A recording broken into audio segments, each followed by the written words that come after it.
I'm standing in the fellowship hall in our church building to show you something that I'm not used to yet. Look around in here. There are no tables set up. There are no chairs. There's no people here. The only thing that's happening in here is my voice is echoing off the walls. This fellowship hall has been empty for 188 days. 188 days, that's how long Saskatchewan has been under COVID restrictions, and we haven't been able to get together, we haven't been able to have classes, we haven't been able to eat together, we haven't been able to do anything, and this room has just sat empty. Back there, you'll see where we worship. For 4 months, that sat empty too. We did all our worship services online, and that worked out okay, but nobody was here. Only in the last month or a little bit have we started meeting back at the church building, but even at that, only about half of the people who normally come are here because some have health concerns and other issues, and so we've only got about half the normal amount of people here on a Sunday morning. Throughout the summer, this hasn't been so bad, really, At the very start, it seemed sort of weird. Everybody was working from home, and we kind of made that work. In fact, it was kind of different to work from home. The newness was kind of fun in some ways, right? And then that sort of got old. Summer meant too, though, that you could go and still do some things. You could visit with your neighbors across, the street, just yelling at each other, or you could do like they did with the grad thing and have a parade, and lots of people celebrated birthdays that way. There were things you could do, right? The summer meant that you could go for walks and other stuff, and it wasn't that bad. Today is the first day of fall. Yesterday, I went home and there were a pile of leaves on my front yard. I'm being reminded that the days are getting shorter, the days are getting colder, and we're going to be stuck in our houses a lot more in a very short little bit of time here. I think others are starting to think about that too, because for the first time since this whole thing has happened, I've had a lot of people talking to me about how lonely they are starting to feel. Again, we kind of managed the summer fairly well, but kids are back in school now and things have changed again, and people are starting to realize I've missed something here. I miss golfing. I miss going for coffee. I miss visiting with my neighbors. I miss seeing my kids. People are starting to realize that they're feeling a little bit lonely. And there's likely not much of an end in sight to the restrictions that we're under at the moment. So if you're starting to feel that way, or if you ever start to feel that way, can I give you a couple of things to think about? When you're feeling lonely, there are really only about 3 things you can do. Number 1, you can wallow in it.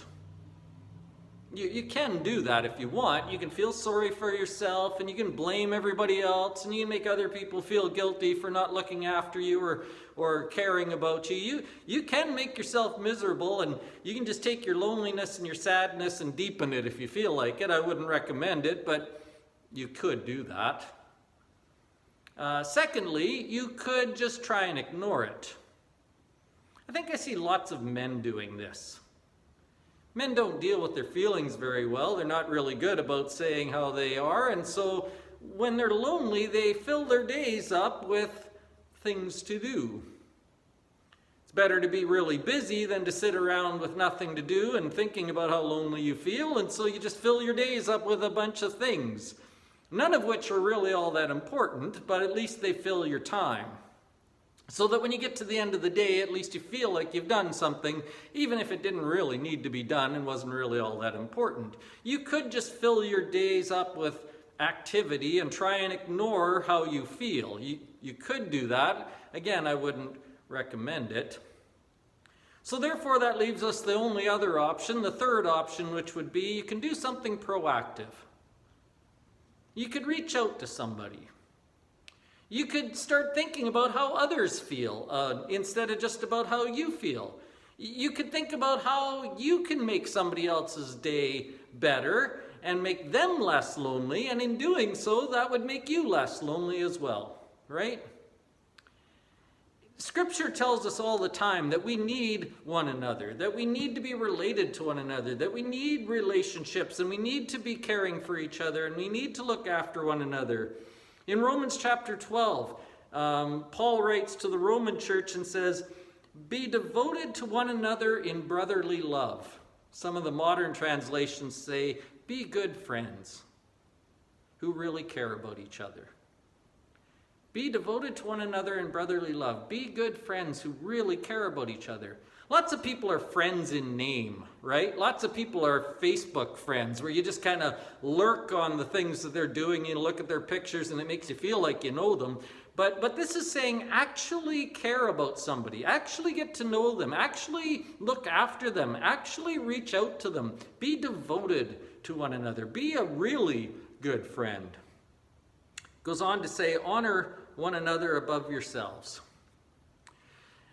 That may seem hard at first, especially if you feel lonely. It might be hard to add another thing to your list and say, well, how am I going to do this? But it's not that hard really at all. All it takes is calling someone, writing them an email, sending them a text message, arranging to meet them for coffee somewhere, sending them a card. By simply reaching out, you make them feel better and you make yourself feel better. May I also just touch on one other thing? I sort of mentioned it in passing, but can I come back to it? Don't spend so much time on your phone. When we spend a bunch of time on our phone just looking at Facebook and reading about other people's lives, it kind of makes us feel like we're doing something, like we're in relationship with people, but it's kind of the equivalent of eating donuts. It feels like you're filling yourself up, but you're really not giving yourself what you need. Phones are great for reaching out. Phones are great for FaceTime calls to somebody. Phones are great if you're going to text somebody. Don't spend a lot of time on social media just watching what others are doing, though that's not all that helpful. It'll just make you feel more lonely because you're now doing nothing while everybody else is doing something fun and exciting. It's almost against what you would think it should be. It's counterintuitive. It's not what you would think the answer is. But if you are feeling lonely, the thing to do is to forget about yourself and start looking after somebody else. Reach out and see if that doesn't make you feel a little bit better.